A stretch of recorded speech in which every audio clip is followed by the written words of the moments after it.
Share market में निवेश करने वाली महिलाओं के लिए खास शो लेकर आए हैं सास बहू और सेंसेक्स। आप लोग बेसिक आइडिया समझ ही चुके हैं। कोशिश होती है हफ्ते के कई सारे दिनों में हम इस स्पेशल को लेकर आएँ और हमारी महिला दर्शक जो हैं, महिला व्यूअर्स जो हैं, उन लोगों की क्वेरीज को स्पेसिफिकली यहाँ पे एड्रेस किया जाए। आप लोगों की स्क्रीन पे ऊपर toll free number, WhatsApp number आएंगे, मेरा ट्विटर आईडी आएगा, रीच आउट करिएगा। कोशिश करी जाएगी कि आप लोग की ज्यादा से ज्यादा क्वेरीज हम लोग एड्रेस करें इस शो के जरिए। तो आज जो हर हफ्ते की कड़ी रहती है आमतौर पे ट्यूसडे, वेडनेसडे, थर्सडे, तो इस हफ्ते का लास्ट चैप्टर, लास्ट अध्याय की शुरुआत कर देते हैं।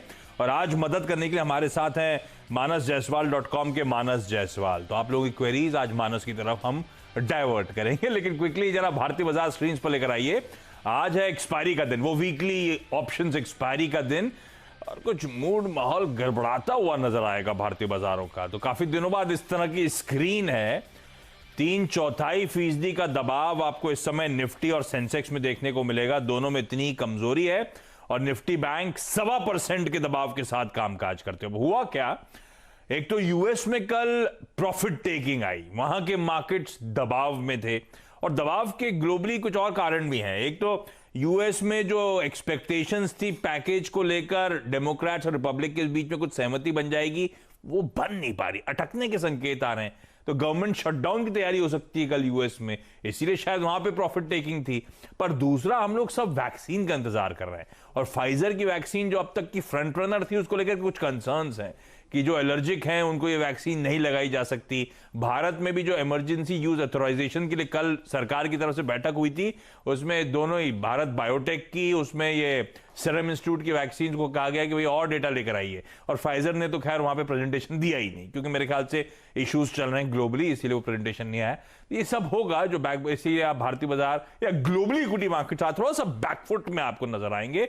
लेकिन आज एक्सपायरी का दिन है, तो सेकेंड हाफ फायरवर्क स्क्रीन पे नजर आ सकते हैं। ऐसे में मानस से जान लिया जाए, मानस ये आज जो वीकनेस क्रीप इन हो रही है कैसे रीड कर रहे हैं? इसे सिर्फ करेक्शन के तौर पे ट्रीट करें या वो आ गया वो बियर?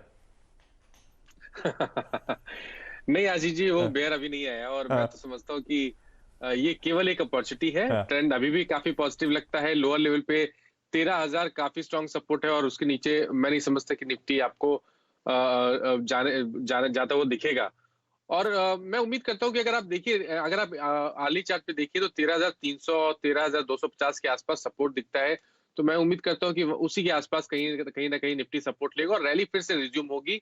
तो मेरा अभी भी वो जो टारगेट 13,750 का वो बरकरार है और मैं समझता हूँ कि इस गिरावट पे खरीदारी करनी चाहिए। गिरावट फिर से मौके दे रही है खरीदारी करने के। बिल्कुल घबराना नहीं है, करेक्शन है, माइनर करेक्शन है और शायद अपवर्ड जर्नी, अपवर्ड मोमेंटम भारतीय बाजार वापस रिज्यूम करते हुए नजर आया। मानस मेरे ख्याल से सबसे पहलों में से थे जिन्होंने 13,750 का बिगुल बजाया था और अब तो तमाम एक्सपर्ट्स, आपने सीएनबीसी वास पे आके सुना ही है कि ये तेजी और फर्दर लेग्स हैं और उछाल देखने को मिलेगा। तो मानस अपने वो टारगेट्स फिलहाल के लिए उसके साथ बने हुए हैं, खरीदारी करने के मौके हैं। चलिए, सब जो जो जुड़े हैं हमारे साथ डायरेक्टर साहब, उनको स्क्रीन पर दिखाइएगा। और सबसे पहले मेरे ख्याल से मुंबई से प्रतिमा मेहता जी जुड़ती हुई। प्रतिमा मैम, हाय, गुड आफ्टरनून। बताएं अपने बारे में मैम, कब से स्टॉक मार्केट्स में और कैसी रही आपकी जर्नी प्रतिमा? तो मैंने लॉकडाउन से शुरू किया है, जर्नी काफी अच्छी रही है, रिटर्न्स काफी अच्छे मिले हैं। ये पता है, हर दिन 3 में से 2, आपने अगर शो देखा होगा तो हर दिन 3 में से 2 ऐसी बता रहे हैं कि लॉकडाउन में जर्नी की शुरुआत हुई। प्रतिमा, ऐसा क्यों? लॉकडाउन से पहले क्यों स्टॉक मार्केट में नहीं, और लॉकडाउन में से क्या बदला जो आप स्टॉक मार्केट की जर्नी की शुरुआत अभी हो गई? Sir, I am dentist by profession, तो लॉकडाउन में ऑब्वियसली काम शुरू नहीं किया था, अलाउड नहीं था इसके लिए, तो फिर मेरे को सही समय लगा कि स्टॉक मार्केट में हम ट्राई कर सकते हैं। अरे वाह, तो अभी अब काम किस हद तक रिज्यूम हुआ है? आप मुंबई को बिलोंग करते हो, कितना यहाँ अभी भी क्या वीडियो से कंसल्टेशन चल रहा है या अब आप मिलते हो अपने पेशेंट से, रूबरू कर होते हो? नहीं, अभी मिलते हैं, अभी काफी बेटर है। हाँ, ठीक है। तो अच्छा प्रतिमा, ये जो आपकी जर्नी की शुरुआत हुई स्टॉक मार्केट में, आप कह रहे हो अच्छी रही, तो आप बेसिक रैशनल क्या है? लॉन्ग टर्म इन्वेस्टिंग कर रहे हो, ट्रेडिंग कर रहे हो और डेंटिस्ट हो, फाइनेंस का बैकग्राउंड किस हद तक है और फिर ये स्टॉक्स कैसे चूज कर रहे हो? कोई हेल्प कर रहा है आपकी क्या? यस सर, मेरा भाई है जो सीए है, उसको काफी इंटरेस्ट है शेयर मार्केट में, तो उनके रिकमेंडेशन पे लिया है, कुछ लॉन्ग टर्म के लिए लिया है, कुछ ट्रेडिंग भी किया है। अरे वाह, वेरी गुड। तो प्रतिभा, 2 क्वेरीज हैं शायद आपकी। पहला स्टॉक कौन सा और क्या क्वेश्चन है?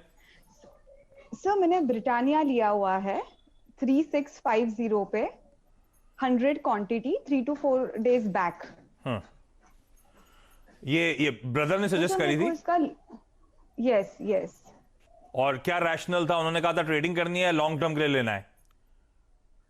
नहीं सर, उन्होंने बोला था शेयर अच्छा है, लाइक रख सकते हैं लॉन्ग टर्म के लिए, तो वही कितना रखना चाहिए, क्या एक्सपेक्ट करना चाहिए, वही पूछने के लिए। हाँ ठीक है, तो ब्रिटानिया शेयर तो अच्छा है, ब्रदर ने बिल्कुल सही कहा। और आज तो खैर तेजी में भी आ गया है, क्योंकि आज से एक आईपीओ की प्रेस कॉन्फ्रेंस शेड्यूल्ड है आज। अभी कुछ देर बाद वो मैनेजमेंट भी जुड़ेगा, doctor Mrs Bector food specialities, तो वो भी बिस्किट मैन्युफैक्चरर है। और मेरे ख्याल से प्रेस कॉन्फ्रेंस से पहले देखिए स्टॉक दिन के हाई पे इस समय कामकाज करता हुआ। कुछ देर बाद अनूप बेक्टर साहब, दरअसल मैनेजिंग डायरेक्टर हैं, इसी शो में जुड़ते हुए भी नजर आएंगे। और इसीलिए आज मैं वो अपना मिड डे जैकपॉट नहीं दे रहा हूं, क्योंकि बेक्टर साहब से हमें बातचीत करनी है। मानस, ट्रेडिंग लॉन्ग टर्म इनकी बाइंग है 3650 की। ब्रिटानिया है कैसा स्टॉक? कितनी तेजी, कितना रुझान रखना चाहिए लॉन्ग टर्म के लिए पोर्टफोलियो में इन लेवल्स के आसपास जहां खड़ा है? बिल्कुल, देखिए ये एक पोर्टफोलियो स्टॉक है, और अगर आपको याद हो तो मेरे ख्याल से जून में स्टॉक ने एक ब्रेकआउट दिया था लॉन्ग टर्म चार्ट्स पे, जब 3600 के ऊपर निकला था। उसके बाद पिछले करीब 2-3 मंथ में देखिए तो स्टॉक ने करेक्शन दिखाया, लेकिन वो 200 डे मूविंग एवरेज के नीचे नहीं फिसला। 200 डे मूविंग एवरेज के आसपास सपोर्ट लेने के बाद, और अब देखिए अगर आप, तो फिर से हायर टॉप्स हायर बॉटम्स बनना शुरू हो गए हैं।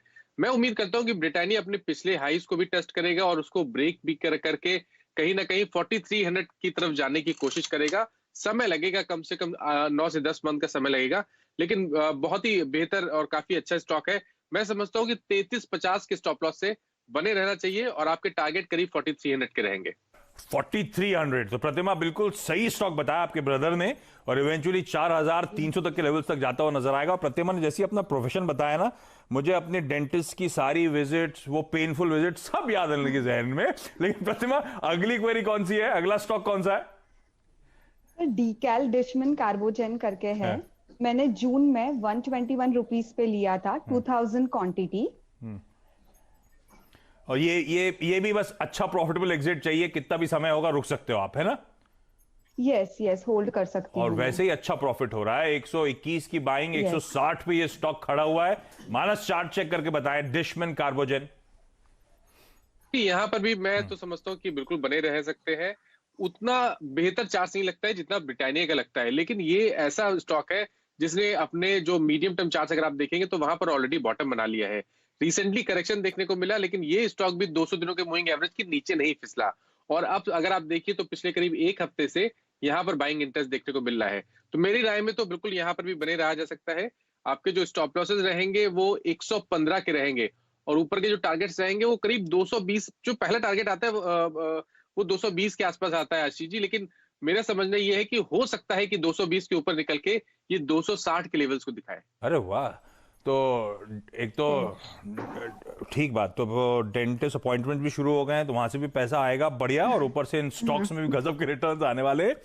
और बिल्कुल ठीक बात है, ये स्टॉक थोड़ा सा लगातार, ये स्टॉक 216 220 के हाई से ठंडा पड़ रहा था, और अब मानस कहना है इवेंचुअली उन टारगेट्स को वापस रीगेन करता हुआ नजर आएगा, और शायद उसके बियॉन्ड जाने का दमखम रखता है। होल्ड करिएगा, लेकिन स्टॉप लॉसेस जो मानस कह रहे हैं वोलेटाइल हो रहा है मार्केट, तो 115 के लेवल्स पे आप अपना स्टॉप लॉस प्लेस करिएगा। अच्छा, मैं क्विकली आप एक छोटा सा ब्रेक ले रहा हूं, ब्रेक के उस पार मुझे कथियाल हरियाणा भी जाना है और कोलकाता भी जाना है, तो चलेंगे और जानेंगे वहां की क्वेरीज क्या है।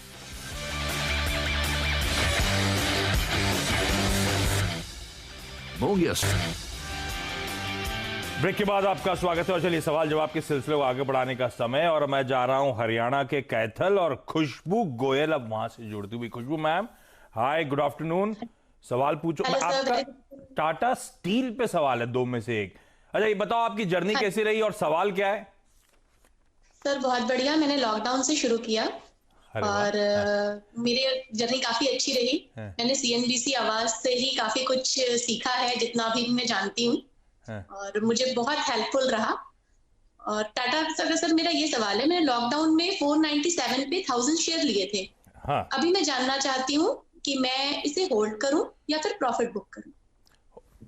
ये उससे पहले मैम को जरा फुल स्क्रीन पे दिखाइए, खुशबू मैम को। खुशबू मैम, ये पीछे वॉलपेपर लगाया गया, हार्ट्स वाला, बहुत बढ़िया वॉलपेपर लग रहा है। वॉलपेपर है ये? हाँ जी सर।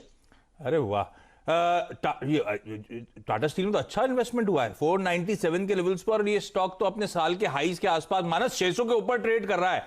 तो मैम की जर्नी अच्छी रही जब से लॉकडाउन में शुरू करा, और टाटा स्टील में से एक अच्छा खासा आउट परफॉर्मर है, 100 रुपए से ज्यादा मिल रहे हैं। क्या करना है टाटा स्टील में मानस? आशीष जी, हमारा जो दिवाली पिक था उसमें से एक स्टॉक टाटा स्टील भी था। हम लोगों ने 494 के आसपास रिकमेंड किया था, और उस टाइप पे हमारे टारगेट 700 रुपए के थे। और मैं अभी भी समझता हूँ, देखिए वहां से 100 रुपए जरूर बढ़ गया है, लेकिन अभी भी स्टॉक में पोटेंशियल बहुत है। मैं तो पूरे मेटल सेक्टर की बात करता हूँ कि वहां पर पोटेंशियल बहुत लगता है, तो बिल्कुल बने रहने की सलाह रहेगी। 700 रुपए अभी भी मैं टारगेट को मेंटेन करता हूँ, और अगर 700 के ऊपर निकलेगा तो शायद 740 तक के लेवल्स भी देखने को मिलेंगे। तो टाटा स्टील में बने रहने की सलाह रहेगी। इन्होंने 497 पे लिया हुआ है, तो थोड़ा सा अपना जो प्रॉफिट है उसको प्रोटेक्ट करें, और स्टॉप लॉस रिवाइज करके ऊपर करे 550 रुपए पे स्टॉप लॉस रखे, तो अब इनको लॉस होने के चांसेस कम रहेंगे। तभी भी अगर स्टॉप लॉस ट्रिगर भी होता है तो भी ये 50 रुपए कमा के ही निकलेंगी, और ऊपर की तरफ 700 रुपए के टारगेट रहेंगे। अरे वाह, तो बिल्कुल सही बेट लिया, सही भाव पे लिया खुशबू आपने। अब आपको ट्रेल करते चलना है अपने स्टॉप लॉस को, और मानस जो टारगेट्स इवेंचुअली कह रहे हैं यहां से अच्छे खासे मीनिंगफुल अपसाइड। सो कांग्रेचुलेशन, सही दाव पड़ा है और अभी भी अच्छे गेन्स मिलेंगे। बस स्मार्टली स्टॉप लॉस को ट्रेल करते चलिएगा मैम, जैसे जैसे मुनाफा बढ़े स्टॉप लॉस को ऊपर लाते रहिएगा। मैं कोलकाता जा रहा हूं, कोलकाता से मनीषा हमारे साथ जुड़ती हुई। Manisha ma'am, hi, good afternoon. Ajanta Pharma और त्रिवेणी इंजीनियरिंग, दो क्वेरीज हैं। पहली कौन सी ma'am? Ajanta Pharma, I bought it for 1648। और ये ट्रेडिंग के लिए लिया अजंता फार्मा, या अजंता फार्मा लॉन्ग टर्म के लिए आज से लिया था आपने मनीषा? लॉन्ग टर्म के लिए। हाँ, तो अभी सवाल क्या है? तो ले लिया है, ये रखना है कि नहीं रखना, सही चॉइस थी नहीं, ये पूछना है या कुछ और पूछना है? या दैट मेरी क्वेरी कि is it okay to hold it for long term, और अभी शॉर्ट टर्म में प्रॉफिट बुक करके निकलना चाहिए? ठीक बात। मानस, क्या करते हैं आप अगर अजंता फार्मा में 50 रुपए प्रॉफिट हो रहा होता, रखते लंबी अवधि के लिए? अभी भी अट्रैक्टिवनेस है चार्ट में, या बांध लेते? नहीं, मैं नहीं समझता कि बहुत जल्दी करनी चाहिए यहाँ पर प्रॉफिट बुक करने की। मैं समझता हूँ कि स्पेशली अजंता फार्मा में तो बिल्कुल बने रहना चाहिए। देखिए यहाँ पर एक वीकली चार्ट पे एक फ्लैग पैटर्न बन रहा है, और उम्मीद करिए कि 1740 के लेवल्स ब्रेक होंगे, और अगर 1740 के लेवल्स ब्रेक होंगे तो नेक्स्ट टारगेट 2000 के आसपास आता है। तो यहाँ से भी बहुत बेहतर रिटर्न्स मिल सकते हैं। तो मैं तो मनीषा जी को रिकमेंड करूंगा कि बिल्कुल इसमें बने रहे, और अपना जो स्टॉप लॉस है वो रिवाइज करके 1500 रुपए के आसपास कर ले। देखिए 1500 रुपए रिसेंट का बॉटम था, तो वो बहुत ही इंपॉर्टेंट सपोर्ट प्ले करेगा। अब दूसरा, इन्होंने त्रिवेणी इंजीनियरिंग की बात की। देखिए त्रिवेणी में भी मैं तो रिकमेंड यही करूंगा कि बने रहे। हालांकि उतना बेहतर स्टॉक नहीं है जितना अजंता फार्मा है, लेकिन फिर भी अगर ये एक बार 81, 82 के ऊपर निकल जाएगा तब तो शायद आपको 100 रुपए तक के लेवल्स देखने को मिलेंगे। तो त्रिवेणी में भी बने रहने की सलाह रहेगी। अपना स्टॉप लॉस रिवाइज कर ले अब ऊपर की तरफ 64 के आसपास। तो अगर आप रिस्क देखें तो शायद 2 रुपए का रिस्क रहेगा उसके बाद। ओके, ये कॉल आता हुआ, मेरे पास समय बहुत कम है, सॉरी, नहीं तो आप लोग के पास आता, बाकी की क्वेरीज भी सॉल्व करता। लेकिन आज वो एक आईपीओ का मैनेजमेंट इंतजार कर रहा है। डॉक्टर साहब स्क्रीन पे दिखाइए अगर मैनेजमेंट ऑलरेडी बैठ चुका है तो। खुशबू, मनीषा और साथ साथ प्रतिमा, आप सबका धन्यवाद आज जुड़ने के लिए अपनी। फ्रेंड्स, मिलते हैं अगले वीडियो के अंदर, जब तक के लिए गुड बाय।